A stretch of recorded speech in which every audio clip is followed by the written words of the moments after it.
The Book of Mark. In the New Testament. Read from the New King James. Mark chapter 6 verse 1 through 56. Then he went out from there and came to his own country. And his disciples followed him. And when the Sabbath had come, he began to teach in the synagogue. And many hearing him were astonished, saying, "Where did this man get these things? And what wisdom is this which is given to him, that such mighty works are performed by his hands? Is this not the carpenter, the son of Mary, and brother of James, Joses, Judas, and Simon? And are not his sisters here with us?" And they were offended at him. But Jesus said to them, "A prophet is not without honor except in his own country, among his own relatives, and in his own house." Now he could do no mighty work there, except that he laid his hands on a few sick people and healed them. And he marveled because of their unbelief. Then he went about the villages in a circuit, teaching. And he called the 12 to himself, and began to send them out 2 by 2, and gave them power over unclean spirits.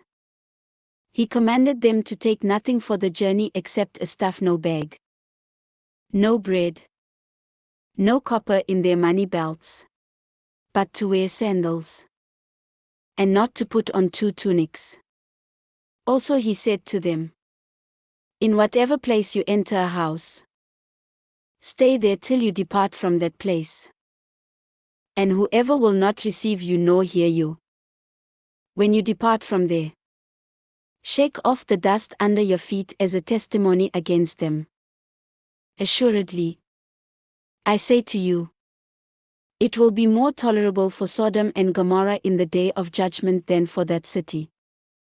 So they went out and preached that people should repent.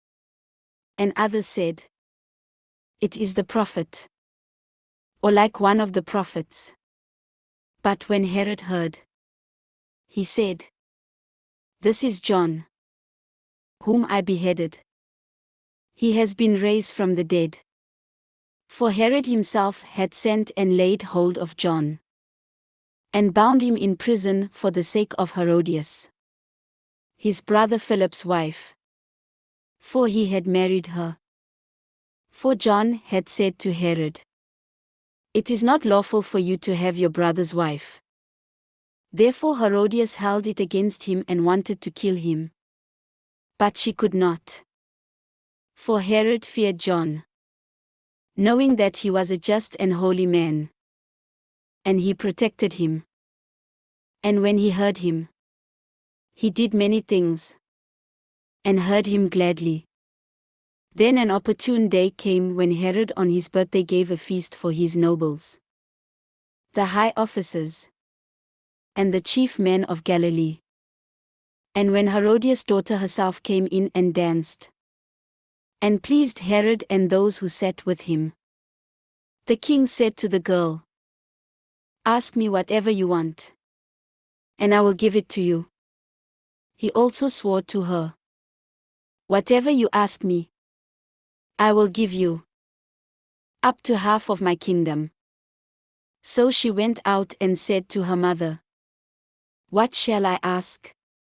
And she said, "The head of John the Baptist."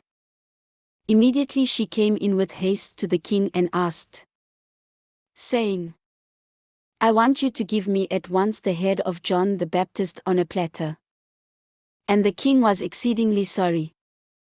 Yet, because of the oaths and because of those who sat with him, he did not want to refuse her.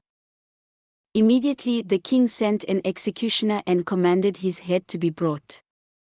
And he went and beheaded him in prison, brought his head on a platter, and gave it to the girl. And the girl gave it to her mother.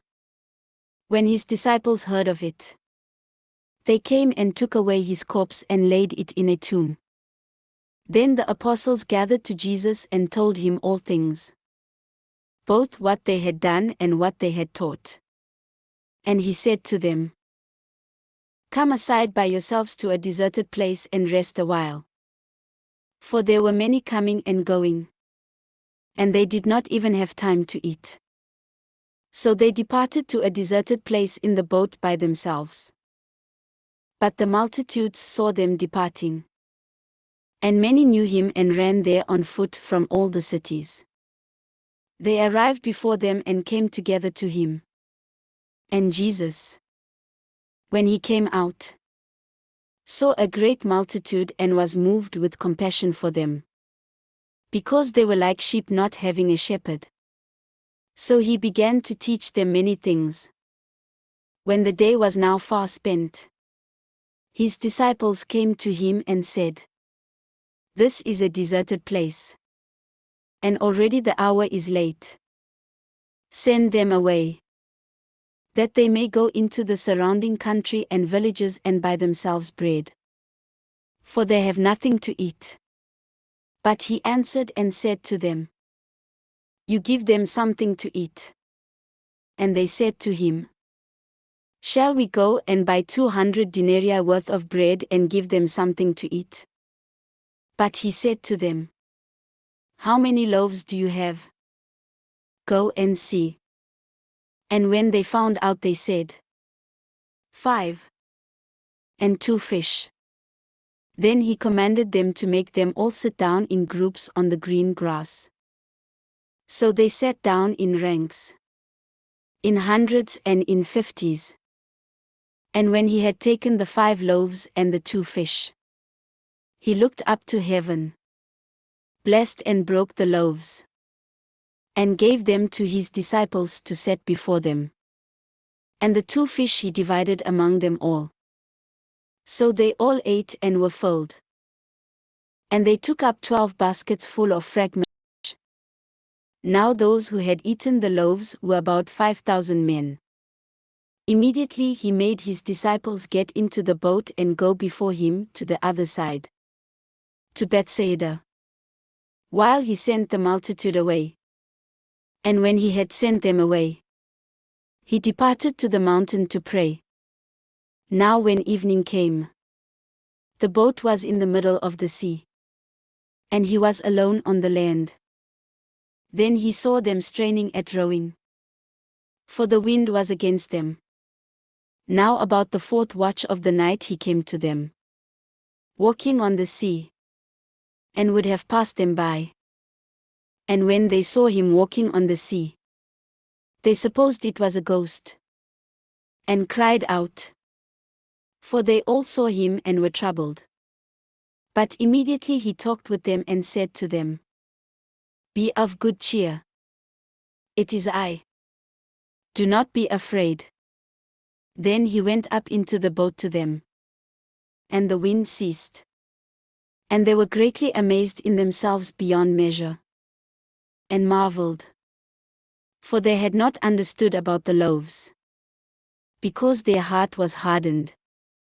When they had crossed over, they came to the land of Gennesaret and anchored there.